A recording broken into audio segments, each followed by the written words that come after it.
ഇപ്പോൾ ഒരു നായ സോഫയിൽ കിടന്ന് വെറുതെ മതിലിലേക്ക് നോക്കിയിരിക്കുകയാണ്. അതിന്റെ ഉടമയോട് ഇപ്പോൾ അത് എന്താണ് ചിന്തിക്കുന്നത് എന്ന് ചോദിച്ചാൽ അവർ പറയുക ഒന്നുമില്ല, അല്ലെങ്കിൽ ഭക്ഷണം എന്നൊക്കെയായിരിക്കും. പക്ഷേ അത് തെറ്റാണെങ്കിൽ, ആ കണ്ണുകളുടെ പിന്നിൽ ശരിക്കും എന്തെങ്കിലും ഉണ്ടെങ്കിൽ, ആ നായ്ക്ക് ഏതെങ്കിലും തലത്തിൽ ഞാനുണ്ടെന്നറിയാമെങ്കിൽ, അല്ലെങ്കിൽ അതിനത് അറിയില്ലെങ്കിൽ, ഈ ബ്രഹ്മാണ്ടത്തിൽ ഞാൻ ജീവിച്ചിരിക്കുന്നു എന്ന് മനസ്സിലാക്കുന്ന ഏക ജീവി മനുഷ്യനാണെങ്കിൽ, 1970 ഗോർഡൻ ഗല്ലബ് ജൂനിയർ എന്ന മനഃശാസ്ത്രജ്ഞൻ മൃഗങ്ങളിൽ സെൽഫ് അവെയർനെസ് പരിശോധിക്കാൻ ഒരു പരീക്ഷണം നടത്തി.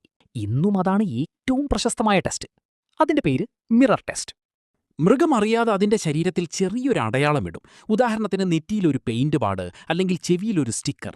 അതിന് കണ്ണാടി നോക്കിയാലേ അത് കാണാൻ പറ്റൂ. പിന്നീട് അതിനെ കണ്ണാടിയുടെ മുന്നിൽ നിർത്തും. പല മൃഗങ്ങളും പ്രതിഫലനം കണ്ടാൽ അത് മറ്റൊരു മൃഗമാണെന്ന് കരുതും. അവ ഭീഷണിപ്പെടുത്തും, കുരയ്ക്കും, ആക്രമിക്കാൻ ശ്രമിക്കും. അവസാനം ബോറടിച്ച് നടക്കും. പക്ഷെ ചില മൃഗങ്ങൾ വേറെയൊരു കാര്യമാണ് ചെയ്യുന്നത്. അവ കണ്ണാടിയിലേക്ക് നോക്കും, പിന്നെ സ്വന്തം ശരീരത്തിലെ ആ അടയാളം തൊടാൻ ശ്രമിക്കും. അവയ്ക്ക് മനസ്സിലാകും, കണ്ണാടിയിൽ കാണുന്നത് ഞാനാണ്. ചിമ്പാൻസി, ഒറാങ്ങുട്ടാൻ, ചില ഗൊറില്ലകൾ, ഡോൾഫിനുകൾ, എലഫന്റുകൾ, അതുപോലെ യുറേഷ്യൻ മാഗ്പൈ എന്നൊരു പക്ഷിയും ഈ ടെസ്റ്റ് പാസ്സാക്കിയിട്ടുണ്ട്. ചെറിയൊരു ബ്രെയിനുള്ള പക്ഷി, പക്ഷേ അതിന് സ്വന്തം രൂപം അറിയാം. പക്ഷേ നായകളും പൂച്ചകളും മിക്ക മൃഗങ്ങളും ഈ ടെസ്റ്റ് പാസ്സാക്കുന്നില്ല. മനുഷ്യ കുഞ്ഞുങ്ങൾ പോലും ആദ്യ 2 വർഷം ഇത് പാസ്സാക്കില്ല. പക്ഷേ ഇവിടെ കാര്യങ്ങൾ കുറച്ച് സങ്കീർണമാകുന്നു. കാരണം പല ശാസ്ത്രജ്ഞരും പറയുന്നു, ഈ ടെസ്റ്റ് തന്നെ ശരിയായ മാർഗമല്ല. നായകൾ ലോകത്തെ പ്രധാനമായും സ്മെൽ ഉപയോഗിച്ചാണ് മനസ്സിലാക്കുന്നത്, കണ്ണുകൾ കൊണ്ടല്ല. അപ്പോൾ ഒരു നായയോട് കണ്ണാടിയിൽ നിന്നെ തിരിച്ചറിയൂ എന്ന് പറയുന്നത് ഒരു മനുഷ്യനോട് സ്വന്തം ഹാർട്ട് ബീറ്റ് കേട്ട് ഇത് നീ തന്നെയാണ് എന്ന് കണ്ടെത്താൻ പറയുന്നത് പോലെയാണ്. അതുകൊണ്ട് 2017 അലക്സാണ്ട്ര ഹോറോവിറ്റ്സ് എന്ന ഗവേഷക മറ്റൊരു പരീക്ഷണം നടത്തി. അവൾ നായകൾക്ക് 3 തരത്തിലുള്ള യൂറിൻ സാമ്പിൾസ് കൊടുത്തു. ഒന്ന് അവരുടെ സ്വന്തം, ഒന്ന് മാറ്റം വരുത്തിയ സ്വന്തം സാമ്പിൾ, മറ്റൊന്ന് പരിചയമില്ലാത്ത നായയുടെ സാമ്പിൾ. നായകൾ ഏറ്റവും കൂടുതൽ സമയം ചെലവഴിച്ചത് മാറ്റം വരുത്തിയ സ്വന്തം സാമ്പിൾ പരിശോധിക്കാനായിരുന്നു. അവയ്ക്ക് എന്നിലെന്തോ മാറിയിട്ടുണ്ട് എന്ന് മനസ്സിലായി. അവയുടെ ലോകത്തിൽ, അവയുടെ രീതിയിൽ അവയ്ക്ക് സ്വന്തം തിരിച്ചറിവുണ്ടാകാം. പക്ഷേ ഞാൻ ആരാണ് എന്നറിയുന്നതും ഞാനുണ്ടെന്നും അറിയുന്നതും 2 വ്യത്യസ്ത കാര്യങ്ങളാണ്. ഇതിനെക്കുറിച്ച് തത്വചിന്തകർ നൂറ്റാണ്ടുകളായി വാദിക്കുകയാണ്. ഇവിടെയാണ് മെറ്റാകോഗ്നിഷൻ എന്ന ആശയം വരുന്നത്. അത് സ്വന്തം ചിന്തകളെക്കുറിച്ച് ചിന്തിക്കുന്ന കഴിവാണ്.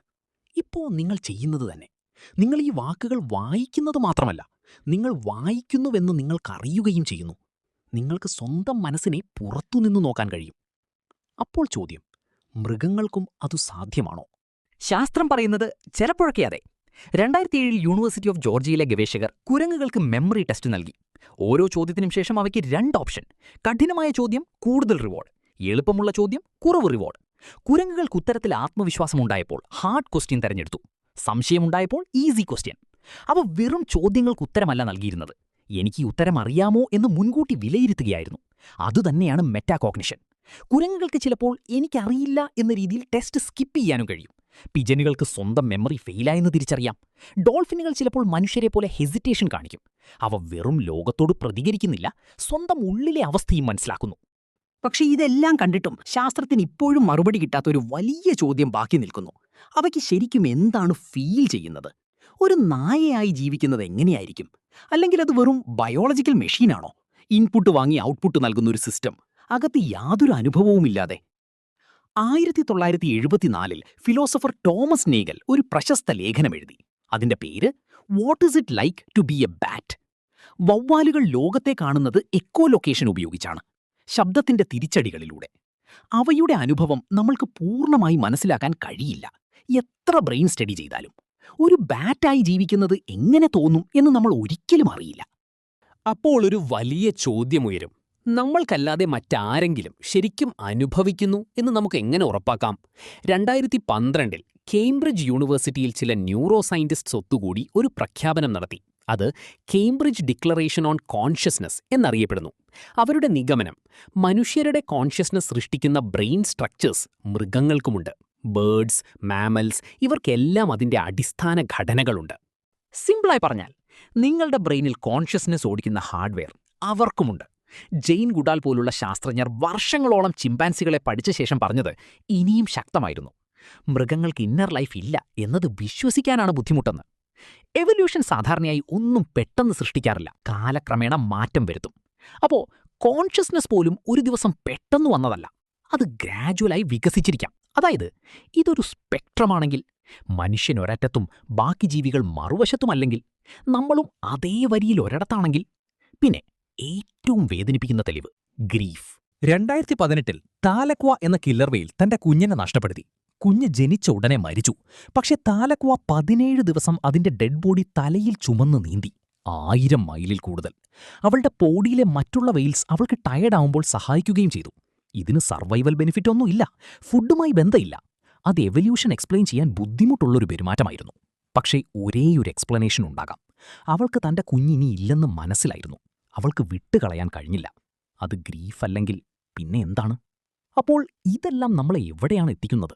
അതെ, ചില മൃഗങ്ങൾ സ്വന്തം തിരിച്ചറിവ് കാണിക്കുന്നു. അതെ, ചിലത് സ്വന്തം ചിന്തകളെക്കുറിച്ച് ചിന്തിക്കുന്നു. അതെ, അവ എന്തെങ്കിലും അനുഭവിക്കുന്നുണ്ടാകാം. പക്ഷേ ഏറ്റവും വലിയ ചോദ്യം ഇപ്പോഴും ബാക്കിയുണ്ട്. സോഫയിൽ കിടക്കുന്ന ആ നായയ്ക്ക് ഞാൻ ജീവിച്ചിരിക്കുന്നു എന്നറിയാമോ? അതിന്റെ കൃത്യമായ ഉത്തരമില്ല. പക്ഷേ ഒരു കാര്യം വ്യക്തമാണ്. മൃഗങ്ങളെ കൂടുതൽ പഠിക്കുമ്പോൾ നമ്മളും അവരും തമ്മിലുള്ള അകലം കുറയുകയാണ്. ഒരിക്കൽ മനുഷ്യർക്കേ ഉള്ളൂ എന്ന് കരുതിയ പല കാര്യങ്ങളും language, culture, morning, self recognition മറ്റു ജീവികളിലും കാണപ്പെടുന്നു. വർഷങ്ങളായി നമ്മൾ പണിത മനുഷ്യൻ വേഴ്സസ് മൃഗം എന്ന മതിൽ പതുക്കെ ചുരുങ്ങിക്കൊണ്ടിരിക്കുകയാണ്. അപ്പോൾ ഒരു അസ്വസ്ഥമാക്കുന്ന ചോദ്യം ബാക്കി വരുന്നു. നമ്മൾ ഇത്രയും കാലം തെറ്റി ചിന്തിച്ചിരുന്നോ? മൃഗങ്ങൾക്കും യഥാർത്ഥത്തിലൊരു ഇന്നർ വേൾഡ് ഉണ്ടെങ്കിൽ, അവയ്ക്കും ഫീലിംഗ്സ് ഉണ്ടെങ്കിൽ, അവയ്ക്ക് നഷ്ടബോധവും വേദനയും ഉണ്ടെങ്കിൽ, അപ്പോൾ നമ്മൾ അവരെ എങ്ങനെ പെരുമാറി എന്നത് വെറും എത്തിക്കൽ ഡിബേറ്റ് അല്ല. അത് മനുഷ്യരാശി നൂറ്റാണ്ടുകളായി തെറ്റായി മനസ്സിലാക്കിയ ഒരു കാര്യമായിരിക്കും. പക്ഷെ പ്രശ്നം നമുക്കവരോട് നേരിട്ട് ചോദിക്കാൻ കഴിഞ്ഞിട്ടില്ല. 1966 വാഷോ എന്ന ചിമ്പാൻസി അമേരിക്കൻ സൈൻ ലാംഗ്വേജ് പഠിച്ച ആദ്യ നോൺ ഹ്യൂമൻ ആനിമലായി. അവൾ 350-ലധികം സയൻസ് പഠിച്ചു. ചിലത് സ്വന്തം കുഞ്ഞിനും പഠിപ്പിച്ചു. ഒരു ദിവസം ഏറെ നാളുകൾക്ക് ശേഷം ഒരു റിസർച്ചർ അവളെ കാണാൻ വന്നു. വാഷോ അവളെ കണ്ടപ്പോൾ സൈൻ ചെയ്തത് ക്രൈ. പിന്നീട് അവൾ റിസർച്ചറിന്റെ കണ്ണുകളിലേക്ക് വിരൽ ചൂണ്ടി ക്രൈ. അവൾ ചോദിച്ചത് ഇങ്ങനെയായിരുന്നു: നീ എന്തുകൊണ്ട് കരയുന്നില്ല? നിനക്ക് ദുഃഖമില്ലേ? അപ്പോൾ ഒരുപക്ഷെ ചോദ്യം മൃഗങ്ങൾ സ്വന്തം എക്സിസ്റ്റൻസ് മനസ്സിലാക്കുന്നുണ്ടോ എന്നതല്ല. ഒരുപക്ഷേ അവ നമ്മുടേത് മനസ്സിലാക്കുന്നുണ്ടാകാം. അതായിരിക്കും എല്ലാം തുടങ്ങുന്ന സ്ഥലം.